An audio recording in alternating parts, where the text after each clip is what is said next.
All of his co-workers were gone. What could it mean? Stanley decided to go to the meeting room. Perhaps he had simply missed a memo.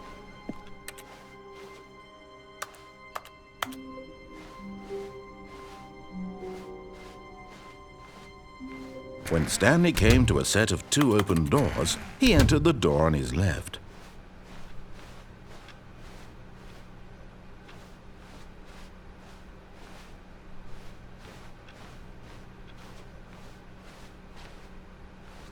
Yet there was not a single person here either. Feeling a wave of disbelief, Stanley decided to go up to his boss's office. Coming to a staircase, Stanley walked upstairs to his boss's office.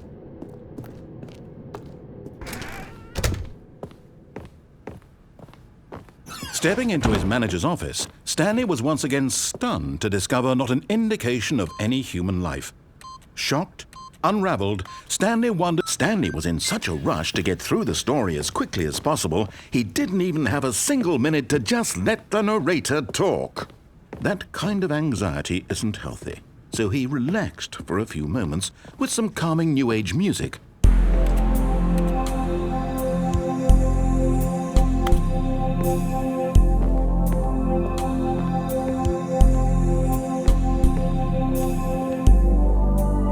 Feeling soothed and rejuvenated, Stanley calmly walked forward into the opened passageway.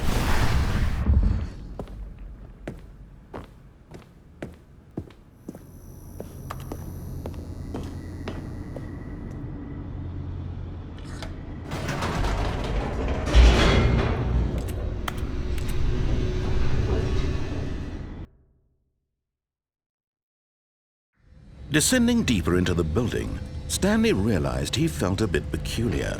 It was a stirring of emotion in his chest, as though he felt more free to think for himself, to question the nature of his job. Why did he feel this now, when for years it had never occurred to him? This question would not go unanswered for long.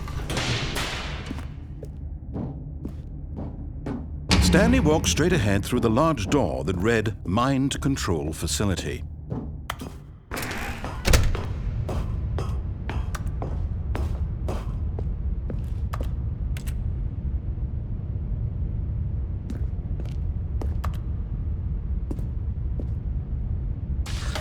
The lights rose on an enormous room packed with television screens. What horrible secret did this place hold? Stanley thought to himself. Did he have the strength to find out?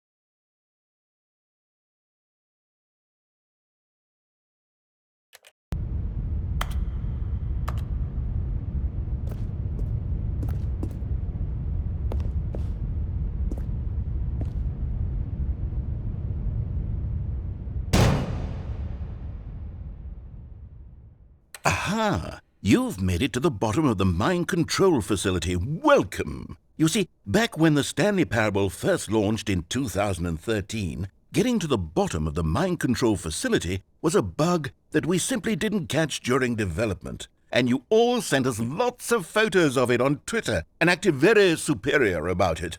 And you're all very, very clever. Good for you. Anyway, when it came time to update the game, we knew that we had to do something about this little goof of ours, so here you go. New content.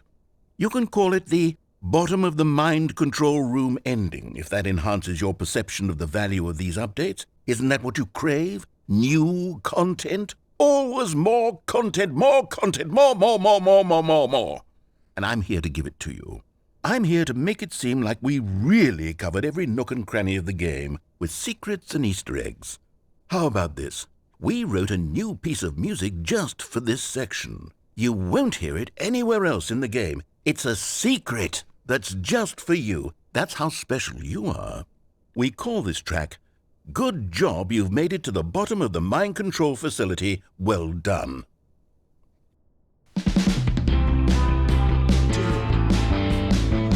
job, you did it. Good job. 3, 2, 1. Good job, you made it to the bottom of the mind control facility. You jumped on the catwalk. You should have been careful. You should have been careful. It used to be a bug, but now it's an ending. Now it's an ending. I believe in you. I believe in your ability to cross this barrier and chase your dreams. Railings don't mean anything. Good job, you did it. Good job, you did it. Good job, you did it. Good job, you did it. Good job, you did it. Good job, you did it. Good job, you did it. Good job, you did it. Good job, you did it. Good job, you did it.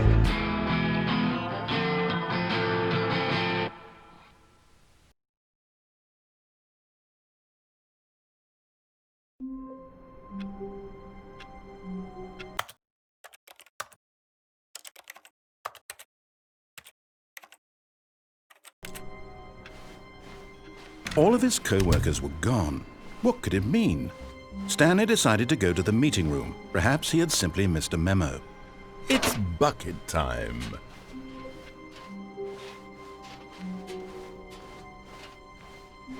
Stanley clutched the bucket tightly to his chest and entered the door on his left.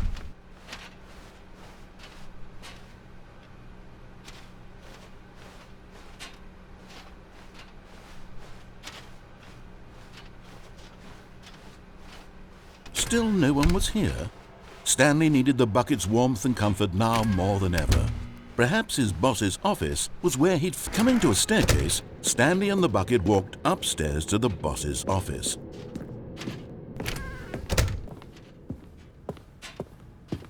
Stepping into his manager's office, Stanley was once again stunned to discover not an indication of any human life. Crushed by the weight of this revelation, Stanley may have broken down into an emotional dumpster fire if not for the soothing presence of the bucket. Even now, in his darkest of hours, did the bucket's warmth and guiding... But Stanley guessed the correct code by sheer luck. Was it that the bucket knew all along? Was the bucket guiding him? Yes, this is certainly the most logical explanation.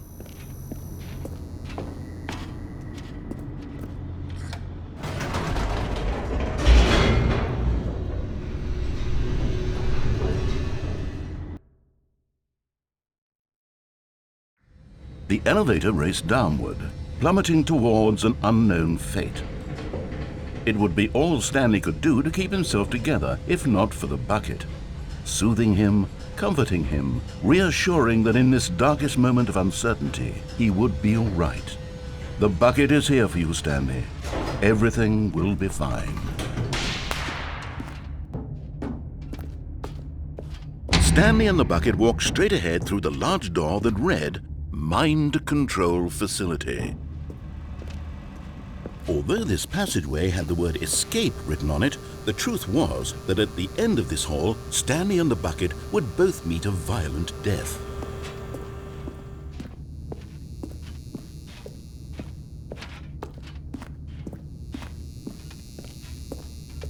The door behind them was not shut. Stanley and the bucket still had every opportunity to turn around and get back on track. At this point, Stanley and the bucket were knowingly walking forward into a very painful death for each of them.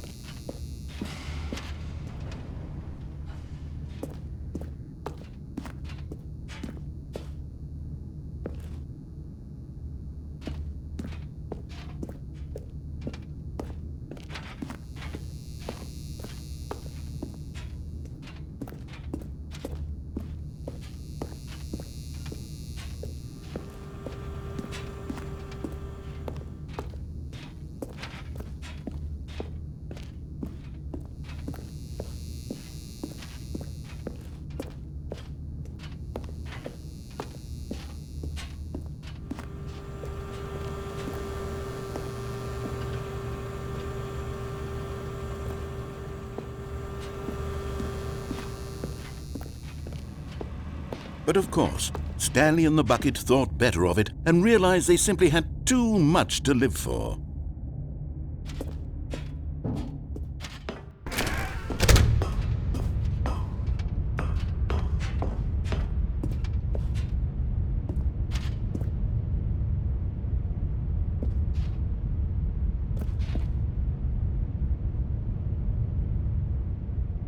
But just as Stanley was about to proceed further into the mind control facility, he tripped and fell over the railing and into the dark void below. Thankfully, he fell directly onto the bucket, which safely cushioned his fall. Now, what to do next? Stanley wondered. Stanley and the bucket could find no way out of this enormous pit, and so eventually they decided that the best thing to do would be to simply get comfortable down here. So they set up a little couch and relaxed. It really wasn't so bad down here, a bit cold perhaps. After some time had gone by, they installed a few shelves as well, and a sort of kitchenette that was useful for when the bucket was craving paninis. But it wasn't until the rugs and the standing lamps came in that it really started to feel like a home. In fact, after some time, Stanley realized that it had been ages since he had even thought of the mind control facility at all. He'd never gotten to fully explore what was up there, never been able to unearth the many mysteries of the mind control facility. This lack of closure began to eat at him. Soon he was dwelling on his regrets, and the state of their home slowly decayed as Stanley became withdrawn and neglected the cleaning. It unsettled the bucket deeply. Stanley wasn't usually like this. The bucket tried to reach out to him again and again, but to no avail. All Stanley could think about, all he could talk about, was going back, doing it over again, staying on the path. It was a mistake to leave the path. It was a mistake. It was a mistake. I need to do what the narrator says. I need to see the true ending. This made no sense at all to the bucket, which was simply trying to live its life down here as comfortably as possible. Yet Stanley was inconsolable. This isn't an ending. This is just a hole in the ground. The bucket sighed. True, it wasn't an ending. But it's where we happen to be. And maybe, possibly, if we accept the reality of things, maybe this will become an ending eventually. It's what the bucket was counting on. The two of them waited for a very long time.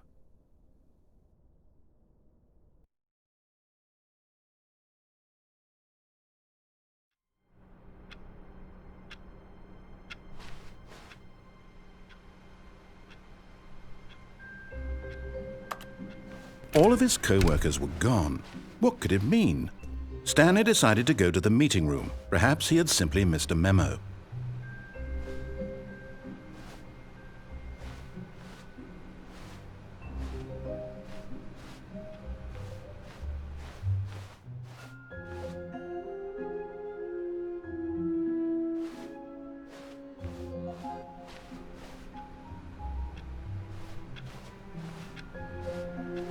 It's bucket time.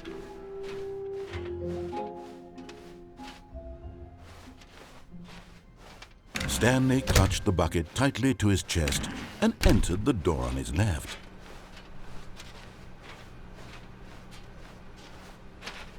Still no one was here. Stanley needed the bucket's warmth and comfort now more than ever. Perhaps his boss's office was where he'd find. Coming to a staircase, Stanley and the bucket walked upstairs to the boss's office.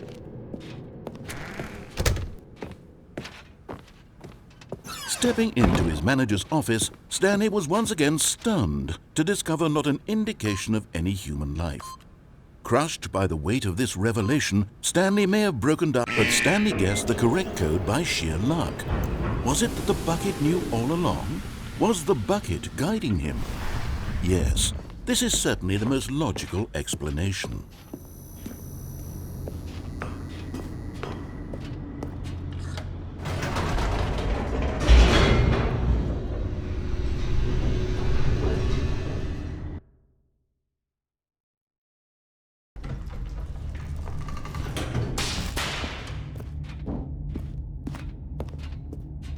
Stanley and the bucket walked straight ahead through the large door that read, mind control facility.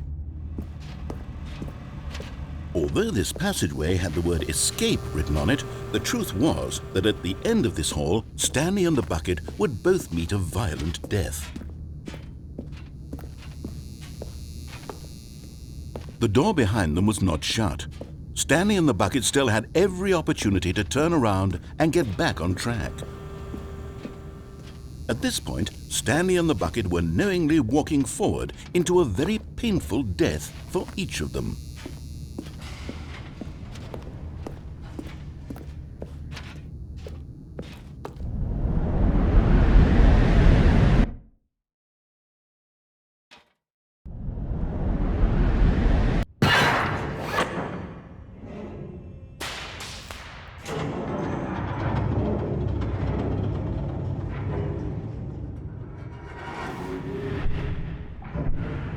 As the machine whirred into motion and Stanley and the bucket inched closer to their demise, Stanley reflected on how meaningless the bucket's warmth and comfort had turned out to be.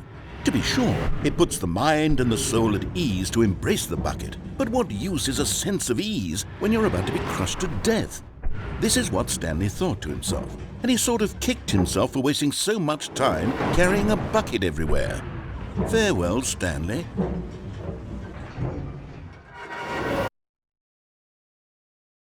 "Farewell, Stanley," cried the narrator, as Stanley and the bucket were led helplessly into the enormous metal jaws.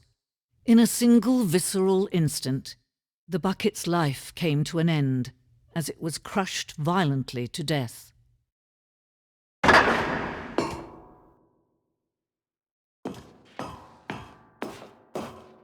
It was a shame, the death of such a magnificent bucket.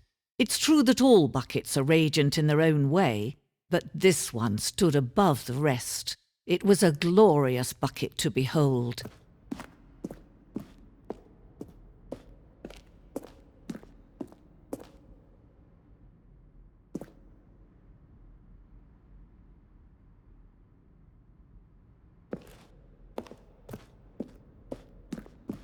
Can you see how arrogant it was for Stanley to take a bucket like this and to claim it for his own?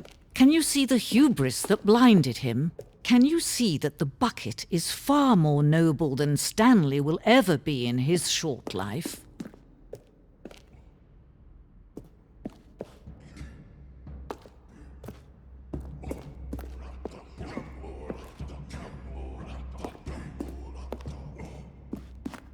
No man can own a bucket, and certainly not a bucket as dazzling to behold as this one. It is man who should kneel before the bucket.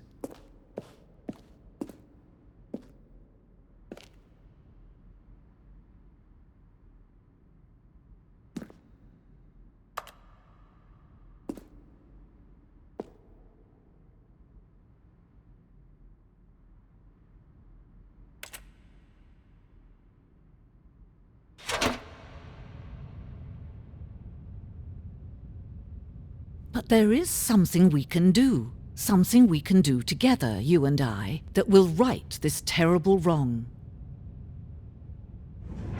Let Stanley die. Let him be crushed by the machine. Don't reset the game. Don't give him another opportunity to run off with another beautiful bucket. We can save the world's buckets from their treatment as tools and implements if only we let Stanley die together. The bucket shall take its place as ruler, as leader, as commander of a new world, a new vision.